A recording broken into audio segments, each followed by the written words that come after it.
Everyone, welcome back to my YouTube channel. आज हम solve करेंगे शॉर्ट आंसर्स। इससे पहले वेरी शॉर्ट आंसर सॉल्व कर चुके हैं हम।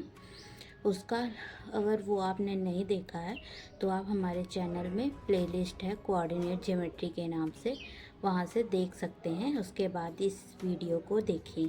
तो चलिए स्टार्ट करते हैं। Short questions. The coordinate of the vertex of triangle ABC are -1, 3 and -3, 2 and 5, 1 respectively. So that the length of the median through the vertex A is under root 41/4 unit. हमें ये प्रूव करना है जो length vertex ए होगा वो हमारा under root 41/4 unit के बराबर आएगा या नहीं। तो चलिए स्टार्ट करते हैं। जैसे कि मैंने ये डायग्राम ड्रॉ किया है, मैंने ग्राफ प्लॉट करना आपको बताया हुआ है। अगर आप वो वीडियो नहीं देखे हैं तो वो वीडियो भी देख लीजिएगा। उसमें भी मैंने ग्राफ प्लॉट करने के लिए बताया है कि कैसे कैसे ग्राफ प्लॉट करते हैं, तो आप वहाँ से देख लीजिएगा। ठीक है, मैंने प्लॉट कर रखा है ABC। ठीक है, तो इसको सॉल्व कैसे, using mid point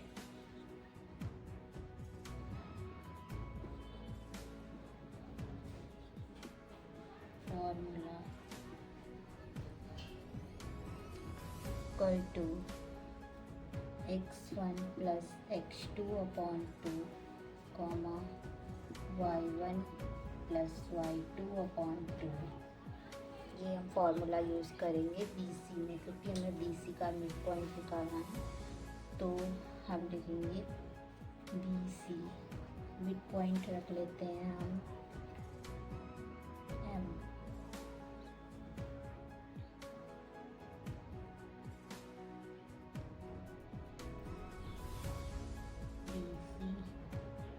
equal to x1 है हमारा -3, x2 है 5/2 कॉमा y1 है हमारा 2, y2 है हमारा -1/2। तो इसको सॉल्व करेंगे तो यहाँ पे आ जाएगा 2/2 और ये आ जाएगा कॉमा 1/2। तो इसको सॉल्व करने के बाद हमारा आएगा 1,1/2। तो हमारा ये m क्या आ गया, BC on mid point, BC on m। तो हमारा m क्या आ गया 1,1/2। ठीक है, अब हम आगे सॉल्व करते हैं। मीडियन ऑफ A और M का मीडियन क्या होगा, जैसे कि ये A और M का हमें मीडियन निकालना है। M और मीडियन का देखते हैं क्या आएगा। मीडियन का फॉर्मूला आपको बताया जा चुका है। जब हमें मीडियन निकालना होता है तो मतलब हम डिस्टेंस फार्मूला यूज़ करते हैं। तो हम डिस्टेंस फार्मूला यहाँ यूज़ करेंगे। तो डिस्टेंस फार्मूला हमारा होता है D equal to under root x2 minus x1 का whole of square plus y2 minus y1 का होल ऑफ स्क्वायर। तो हम ये वाला फॉर्मूला अप्लाई करेंगे AM पे, ऑन AM। अब AM को सॉल्व करते हैं। A हमारा है -1,3 और M क्या है 1,1/2। तो हम AM equal to value put करते हैं 1 -1 का होल ऑफ स्क्वायर फिर प्लस 1/2 -3 का होल ऑफ स्क्वायर। अब इसको सॉल्व करते हैं तो ये माइनस माइनस हो जाएगा 2, तो ये 2 का स्क्वायर, और इसको सॉल्व करेंगे तो हमारा आएगा -5/2 का होल ऑफ स्क्वायर। अब इसको सॉल्व करेंगे तो आएगा 425/4। अब इसको सॉल्व करते हैं तो हमारा आ जाता है √41/4 यूनिट्स। हमें यही प्रूव करना था। ऑन वर्टेक्स ए पे आ जाएगा, ये हमारा वर्टेक्स ए पे आ जाएगा, ये हमारा एम वाला पॉइंट, और ए एम की वैल्यू हमारी क्या आ गई 41/4। Hence proved. अब बढ़ते हैं अपने 10th क्वेश्चन की ओर। स्टार्ट करते हैं अपना 10th question. The vertex of the quadrilateral are 3, -2, -3, 4, 1, 8 and 7, 4 prove that the line joining the midpoint of the side of equilateral in the same order form a parallelogram। हमें बताना है कि ये सारे जो पॉइंट है ये हमारा प्रूव करता है कि जैसे कि ये और ये इक्वल ए बी जो है वो बी सी के इक्वल है, और जिनका स्लोप भी इक्वल है, वो सब हमें कैलकुलेट करके दिखाना है कि ये एक पैरेललोग्राम बनाता है। तो चलिए आइए हम सॉल्व करते हैं।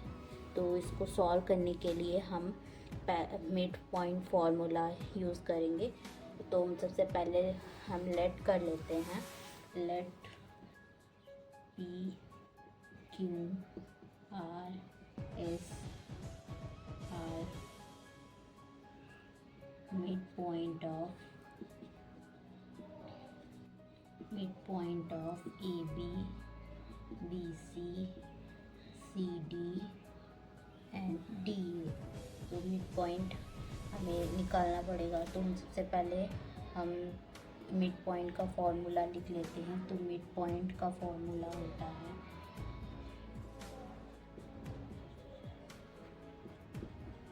x1 + x2/2 y1 + y2/2, ये फॉर्मूला होता है। तो हम सबसे पहले ए बी के बीच में कौन सा है P, ए बी के बीच में हमारा P है, तो P निकालते हैं। मिड पॉइंट ऑन P, तो P को हम सॉल्व करते हैं।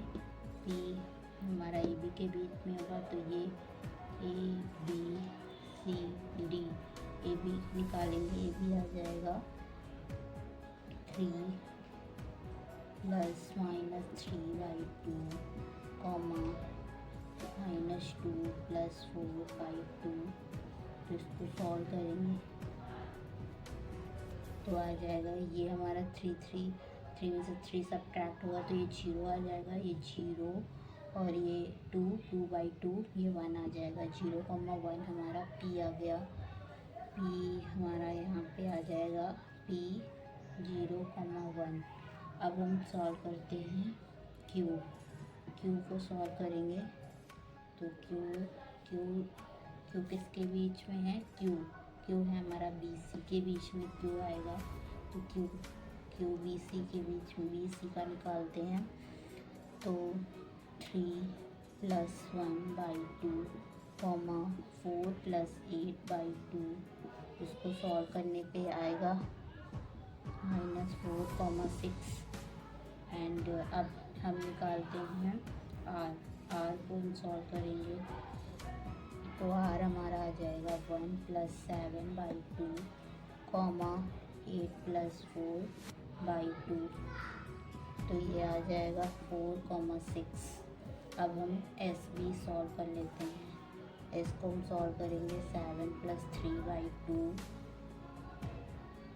एंड 4 ± 2/2। तो इसको सॉल्व करेंगे तो आ जाएगा हमारा 5,1। तो 5 अब वैल्यू देख लेते हैं यहाँ पे। Q हमारा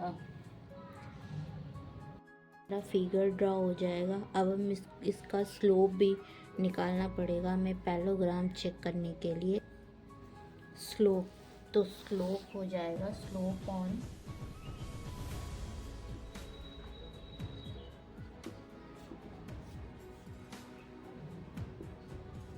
अपोजिट साइड। स्लोप निकालते हैं तो स्लोप पी क्यू, स्लोप की क्यू को कैसे लिखते हैं, एम पी क्यू निकालेंगे। तो एम पी क्यू स्लोप कैसे निकालते हैं, 6 - 1 अपॉन 1 - 0, ये आ जाएगा हमारा 5 अपॉन -1 इक्वल टू -5 आ जाएगा। फिर हम स्लोप ऑफ एस आर निकालते हैं, स्लोप ऑफ एस आर, तो एम एस आर, तो ये हो जाएगा 6 - 1 अपॉन 4 - 5 इक्वल टू 5 अपॉन -1, तो ये भी हमारा आ जाएगा -5। फिर हम एस आर और पी आर हमारा, पी क्यू हमारा इक्वल है, तो ये इसके पैरेलल होगा दोनों। ठीक है, अब हम एम क्यू आर को भी चेक कर लेते हैं। एम क्यू आर हमारा 6 - 6 अपॉन 4 -1 इक्वल टू, ये हमारा 6 से 6 आएगा 0, और यहाँ पे 3 4 और 5 हो जाएगा, बस 0 अपॉन 5 0 होता है। फिर हम एम पी एस को भी कैलकुलेट कर लेते हैं, तो ये 1 - 1 5 - 0 होगा, तो ये भी हमारा 0 आ जाएगा, यानी क्यू और आर पैरेलल हैं पी एस के। तो हम कह सकते हैं कि P Q R S is a parallelogram, parallelogram. अब हम बढ़ते हैं अपने 11 क्वेश्चन की तरफ। हमारा 11th क्वेश्चन है, the vertex of the triangle A B C are 1, 4, 2, -3 and -1, 2 so that the coordinate centroid of the triangle are 2/3, -1/3। हमें शो करना है कि ये सेंट्रॉइड के कोऑर्डिनेट, इनको सॉल्व करने के बाद 2, 3, -1/3 आता है या नहीं। तो चलिए सॉल्व करते हैं। इसमें क्या लगाएंगे, सेंट्रॉइड का फॉर्मूला। सेंट्रॉइड का फॉर्मूला ऑलरेडी मैंने बताया है कि सेंट्रॉइड का फॉर्मूला होता है x1 + x2 + x3/2। तो हम फॉर्मूला लिख लेते हैं। सबसे पहले सेंट्रॉइड ऑफ द ट्रायंगल 2/3, -1/3 को के इक्वल आता है या नहीं। तो हम सेंट्रॉइड दिया गया, तो सेंट्रॉइड का फॉर्मूला हम अप्लाई करेंगे एक्स और वाई कोऑर्डिनेट के लिए। तो एक्स और वाई कोऑर्डिनेट के लिए फॉर्मूला लिखा है। फिर एक्स कोऑर्डिनेट को हम सॉल्व करेंगे तो 2/3 आएगा, और वाई कोऑर्डिनेट को सॉल्व करेंगे तो -1/3 आएगा। तो इससे हमारा जी जो आ रहा है 2/3, -1/3 आएगा। तो यही हमें प्रूव करना था। तो ये हमारा प्रूव हो चुका है। अब मिलते हैं नेक्स्ट वीडियो में, जहाँ पे हम लॉन्ग क्वेश्चन को सॉल्व कर रहे होंगे। आज के लिए बस इतना ही। Thank you.